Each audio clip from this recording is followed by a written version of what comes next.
Claro. O governo deve cortar deduções no imposto de renda para financiar o programa Renda Brasil? Ou, em outras palavras, o governo deve penalizar a classe média para aumentar a sua arrecadação? Penalizar a classe média com elevação da carga tributária é o que os governos do MDB, do PSDB e do PT fizeram aí ao longo de décadas, com resultados pífios na redução da desigualdade social. E fizeram isso de forma cínica e demagógica, em nome da universalização de serviços públicos de péssima qualidade e de uma distribuição de renda pouco eficaz que veio desacompanhada de formação intelectual e técnica e que não resgatou a nossa população vulnerável da dependência do Estado. Não à toa, segundo o Datafolha, 44% dos beneficiários do auxílio emergencial reconhecem que os R$600 do governo federal são atualmente sua única fonte de renda. Não à toa, o Brasil, mesmo quadruplicando o orçamento da educação, passa vergonha no Exame Internacional do Ensino Básico, o PISA, sem registrar qualquer avanço significativo ao longo de quase 2 décadas de avaliação.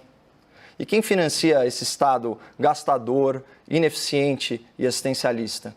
Pagador de impostos, que não recebe como contrapartida nem segurança, nem saúde e nem educação dignas. Pior, ainda tem que assistir ao assalto que as elites políticas corruptas promovem aos cofres públicos e que fica impune por ação ou por omissão da alta cúpula do judiciário. Olha ele! Olha ele! Então, além de gastador, de ineficiente e de assistencialista, o nosso Estado é corrompido. Corrompido e privilegiado, porque o funcionalismo público, em média, trabalha menos horas que o setor privado, recebe mais que o valor de mercado, tem aumentos reais de renda, goza de estabilidade no emprego, tem direito a férias mais extensas e fatura penduricalhos que complementam a sua remuneração, formando uma elite de servidores que ganham acima do teto constitucional, como nós acabamos de ver aqui no noticiário da CNN, nesse caso vergonhoso do desembargador. E, de novo, quem banca essa máquina gastadora, ineficiente, assistencialista, corrompida e privilegiada é você, contribuinte.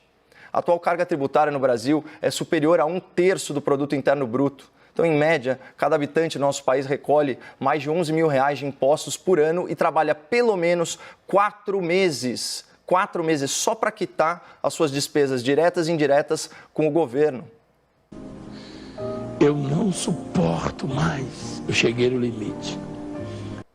A questão é que, como eu já disse, os serviços oferecidos pelo poder público, eles não possuem a abrangência e muito menos a qualidade necessária para a proteção e para a formação do cidadão. Assim, quem pode, matricula o seu filho em colégio particular, que ensina melhor que a rede pública. Quem consegue, escapa das filas do SUS e faz convênio médico.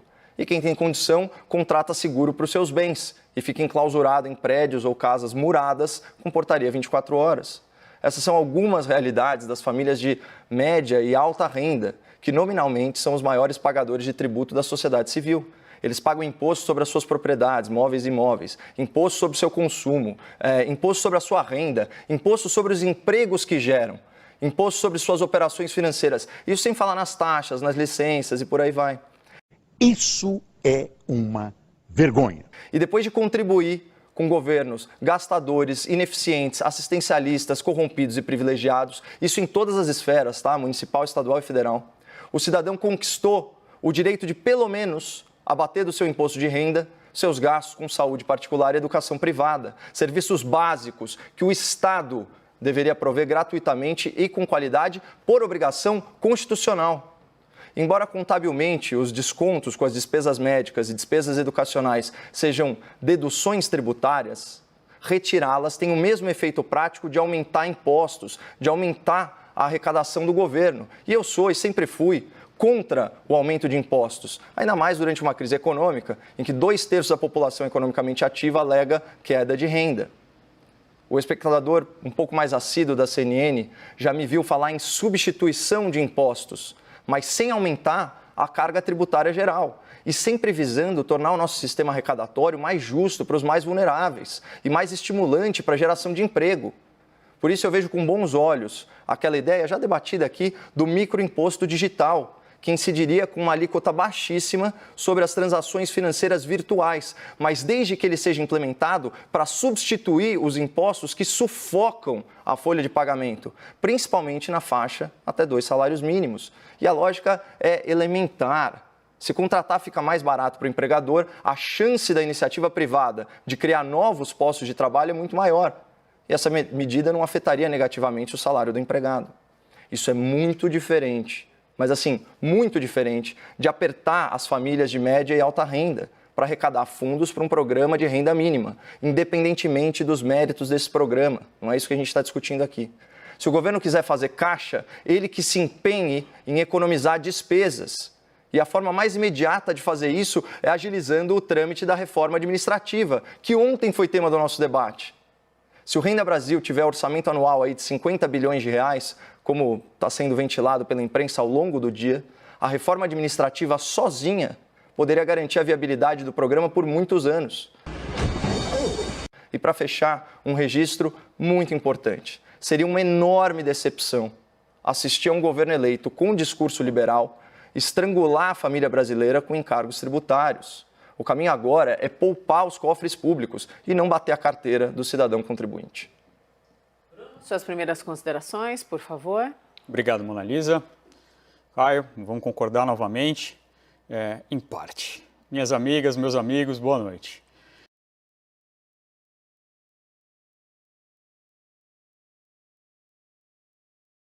Toda vez que a gente fala em reforma tributária, a gente tem que ter em mente uma premissa básica que eu vou fazer questão de repetir toda vez que o debate girar em torno desse tema.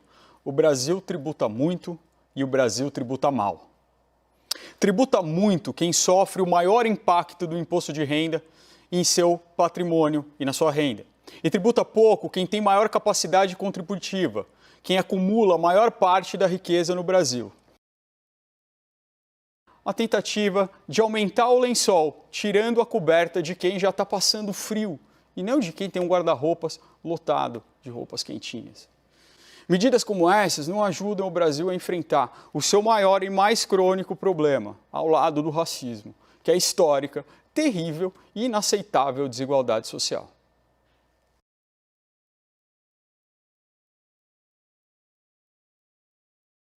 Vamos então ao debate. Bruno e Caio, por favor. Claro.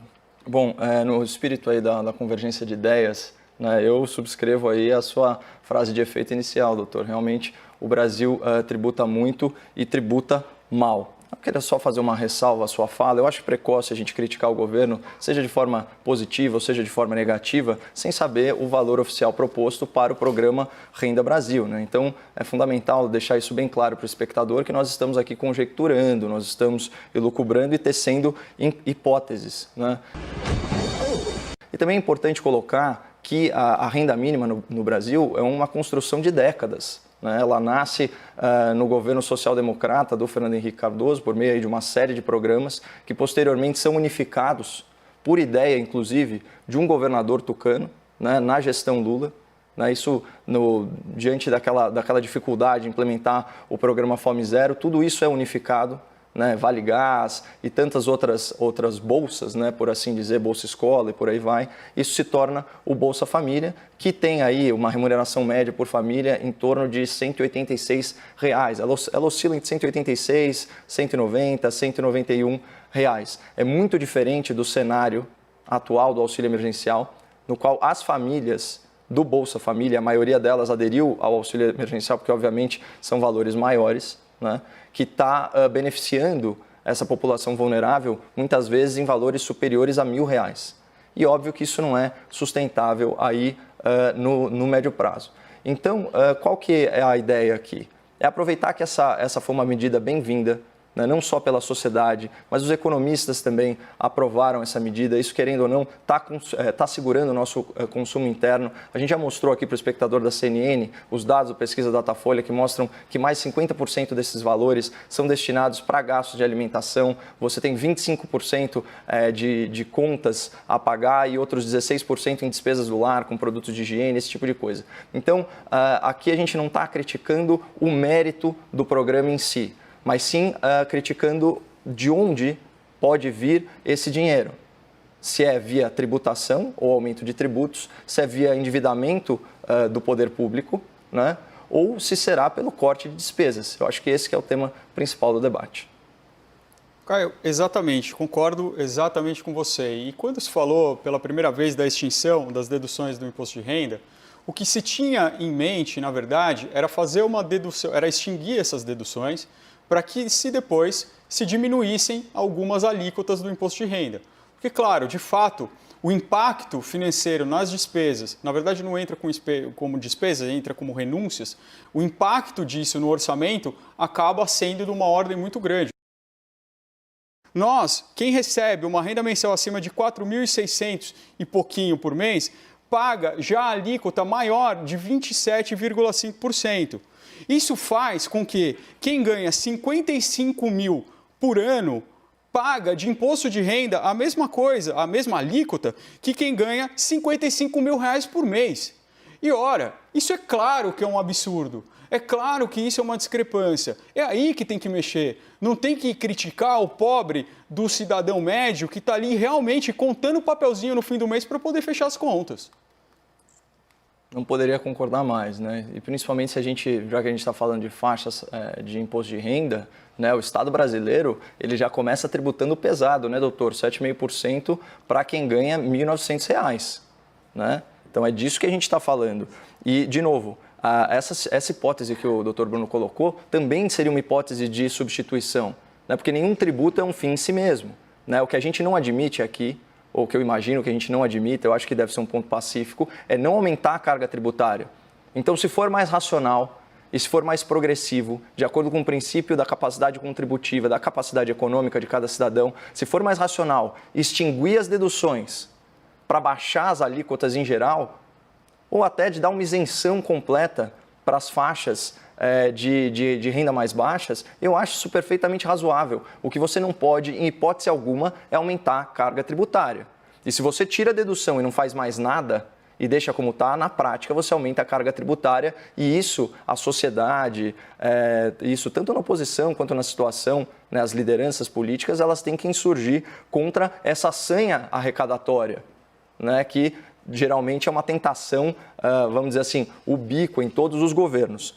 Bom, outra coisa que o doutor abordou, aqui a gente fez ao longo de décadas, né, a gente fez uma escolha, ao meu ver, equivocada na forma de tributação, né, porque você pode tributar produção, você pode tributar consumo, renda, transação, e parece que a gente está muito obcecado por tributar coisas materiais, e aí você vê aqueles impostos todos em cascata e tal. É infinitamente mais fácil hoje, com a digitalização dos processos, de você tributar os bytes. Por isso não é tão ruim o pessoal ficar falando, é a nova CPMF. CPMF era o imposto do cheque, isso aí não tem nada a ver.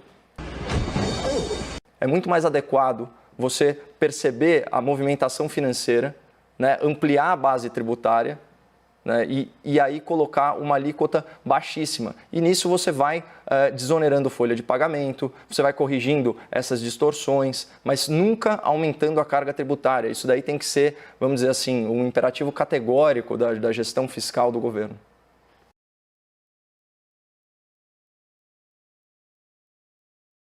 Caio, a criação de um novo imposto, o imposto sobre transações eletrônicas, chame como quiser, que pode não ser CPMF, mas tem cheiro, gosto e forma de CPMF, ele aumenta a carga tributária e aumenta bastante. Não, nada a ver, irmão. O grande problema desse tipo de imposto, que pode não ter o mesmo fato gerador da CPMF, mas vai atuar de uma forma muito parecida, é a cumulatividade. E, Caio, tem uma coisa aqui para a gente começar a discordar, a gente precisa... Eu não sou contra o aumento de impostos. Eu não sou contra o aumento da carga tributária. A questão é, de quem nós vamos aumentar esses impostos? Né? A gente não pode aumentar os impostos, a gente não pode colocar a conta no pobre, a gente não pode tirar do pobre, da classe média, para dar para o mais pobre. A gente precisa tirar dos mais ricos. Novamente, 1% da população do Brasil acumula quase 1/3 das riquezas do Brasil. É aí que a gente tem que mexer. É aí, não é na classe média. Não é no médico, não é no dentista. Por favor. Então, mas só retomando, doutor, é o seguinte, se a carga tributária ela for ínfima, né, de fato há múltiplas transações, né, isso para produção e também para prestação de serviço, havendo aí múltiplas transações, se a carga tributária ela for ínfima, então a gente está falando ponto percentual, isso às vezes pode ter um impacto até menor, mas para mim a questão é fazer conta. E quando eu falo aumento de tributos ou criação de tributos, eu estou pensando sempre na carga tributária global, aquela que me referi na primeira fala, que é o quê? 1/3 do nosso produto interno bruto. Isso não pode mais mudar. Até porque em muitas situações a gente já está no que a gente chama assim, no pico da curva de Laffer, né? Que é aquele momento em que qualquer aumento de alíquota vai necessariamente reduzir, vai desestimular a produção do bem ou a prestação do serviço, ou estimular a sonegação a ponto da arrecadação cair. Então, é tudo uma questão de fazer conta, não dá para a gente cravar assim, um novo imposto que entra para substituir outras formas tributárias vai aumentar a carga tributária. Isso é muito categórico, né? E você precisa fazer muita conta. É extremamente complexo, por isso que eu falo, é tão mais fácil a gente mexer e tão mais lógico a gente mexer na coluna da despesa, fazer as reformas administrativas e por aí vai. E principalmente você falou na questão de onerar quem tem maior capacidade produtiva, contributiva. Eu não tenho problemas a priori com isso, mas fundamental é a gente desonerar o emprego. Né? Você tributa a geração de emprego hoje no Brasil. Essa para mim é a maior distorção de todas. Desonerar a folha de pagamento, eu acho que é muito importante. Eu acho que é muito importante a gente simplificar os tributos que incidem sobre a folha de pagamento, sim. Mas ele não garante a geração de emprego, a gente já discutiu aqui. Eu tenho uma posição, isso acaba onerando a cesta básica e isso acaba não conseguindo fechar as contas no final do mês. Argumentos finais, 1 minuto e meio para cada um. Começa com você, Bruno, por favor. Bom, Monalisa, para concluir, então eu acho que a gente precisa voltar em alguns pontos fundamentais. Nas grandes empresas, no setor financeiro, que está tendo lucros enormes, no setor varejista, que está tendo lucros enormes nesse momento, principalmente no e-commerce, por que a gente não vai pensar nisso?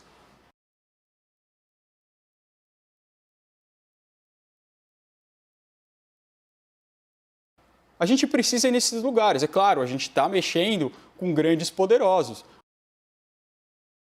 Mas é esse enfrentamento que precisa ser feito no Brasil para que a gente possa combater de fato e de uma vez por todas, de maneira séria e não populista, a desigualdade social.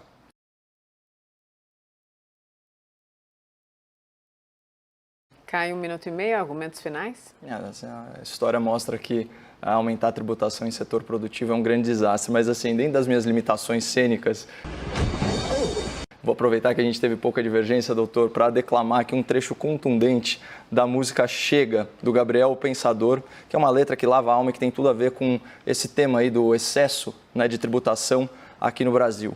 Chega, vida de escravo, de condenado, a corda no pescoço do patrão e do empregado. Quem trabalha honestamente está sempre sendo roubado. Presidente, deputados, senadores, prefeitos, governadores, secretários, vereadores, juízes, procuradores, promotores, delegados, inspetores, diretores, um recado para as senhoras e para os senhores. Olha ele! Eu pago por tudo isso, o imposto sobre o serviço, a taxa sobre o produto, eu pago no meu tributo. Pago para andar na rua, pago para entrar em casa, pago para não entrar no SPC e no Serasa. Pago no estacionamento, taxa de licenciamento, taxa de funcionamento, liberação e alvará, passagem, bagagem, pesagem, postagem, imposto sobre importação e exportação, IPTU, IPVA, o IR, o FGTS, o INSS e o IOF, o IPI, o PIS, o COFINS e o PASEP, a construção do estádio, o operário e o cimento. Eu pago o caveirão, a gasolina e o armamento, a comida do presídio, o colchão incendiado. Eu pago o subsídio absurdo dos deputados. Olha ele! A esmola dos professores, a escola sucateada, o pão de cada merenda eu pago o chão da estrada, a compra de cada poste eu pago a urna eletrônica e cada árvore morta na nossa selva amazônica. Eu pago a conta do SUS e cada medicamento, a maca que leva os mortos na falta de atendimento. Paguei ontem, pago hoje e amanhã eu vou pagar. Me respeita, eu sou o dono desse lugar. Caralho, o maluco é brabo. Porra! Mano, tu é um guerreiro. Se tu vier aqui, eu boto do meu lado aqui, sentado aqui, todo o programa aqui pra falar sobre isso aí. Porque tu é um cara... Tu é um mito. É um mito! Boa noite, Bruno. Até amanhã. Boa Caio, noite, boa Monalisa. noite. Até Boa amanhã. noite, Monalisa. Vamos lá, boa noite agora para o meu parceiro Caio Junqueira. Tá chegando o meio de semana. Isso aí, Mona Lisa. Amanhã, quarta-feira, a gente está de volta aqui, 6h30 da tarde, no Expresso CNN. Bastante bastidor, análise, notícia, informação, tudo aqui no Expresso. Mona Lisa Perrone. Isso aí. Na sequência, o Jornal da CNN, William Vac, Thaís Lopes e o nosso grande elenco de analistas e repórteres. Até amanhã. Expresso CNN. Oi, gente! No CNN Tonight de hoje, a gente vai falar sobre infância. Você sabia que mais de 60% das famílias com crianças disseram que a renda diminuiu desde que a pandemia começou? Faz tempo. Faz tempo, né? É, ué. E vocês já pararam para pensar que as crianças mais vulneráveis dependem da merenda das escolas para poder se alimentar e as escolas estão fechadas? É, ué. Tudo isso a gente vai discutir hoje, às 10h30 da noite, logo após o Jornal da CNN.